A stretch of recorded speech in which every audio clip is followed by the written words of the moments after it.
Almost from the commencement of government's $25,000 COVID-19 cash grant initiative in September, residents countrywide began to raise concerns regarding the distribution process, which they claim are being executed in a haphazard manner. The exercise kicked off in Region 4, the largest and ultimate region to benefit from the grant, about a month ago, and the complaints intensified. Nightly News was inundated with reports from hundreds of residents on a daily basis, from as far as Verziktigheid Mahaika Demerara to vigilance on the east coast of Demerara, and have been carrying these reports. The residents all called out government for what they dubbed as a, I quote, poorly thought out process, end of quote.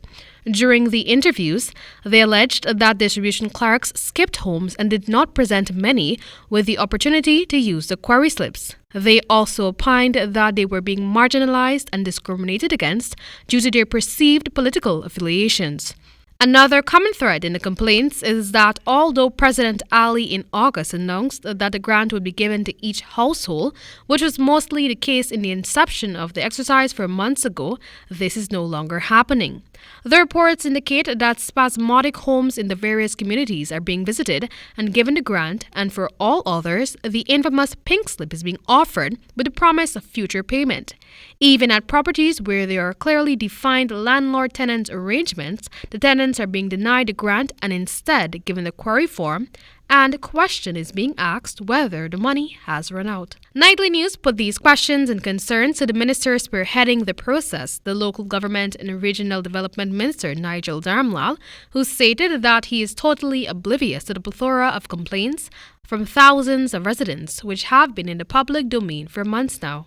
I'm not aware that the houses have been skipped. What I know for a fact is that we've made a public commitment that every household will receive the cash grant. Those households who are the secondary or the non-primary households, they will have to fill out a pink form. The government is in the process of having those forms audited, and as soon as that process is complete, then resources will be made available to pay to the secondary households.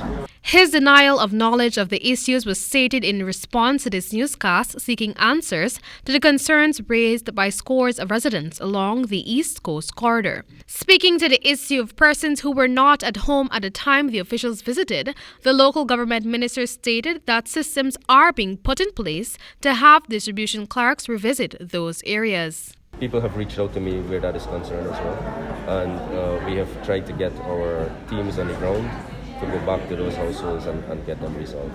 But if that is an issue that continues, we will have to get our teams to revisit as much as possible. The minister, however, said that challenges relating to police officers accompanying the distribution clerks being met with violence in some areas were reported to him. He did not specify in which communities that this occurred. There have been other challenges, especially on the East Coast in some villages, where the distribution clerks and the police have been harassed. Some have been held against their will in some properties. So we are just calling for everyone to remain peaceful and to remain, to be non-violent towards this process. When previously questioned about when the activity will conclude, Minister Dharamlall could not give a definitive date, but assured that at present audits are being conducted with regard to the pink slip recipients. He further assured that once this process is completed, payment will be made. On August 31, 2020, President of Guyana, His Excellency Irfan Ali, announced a $25,000 per household grant to offset the effects of the pandemic. For the HGP Nightly News, Amel Griffith.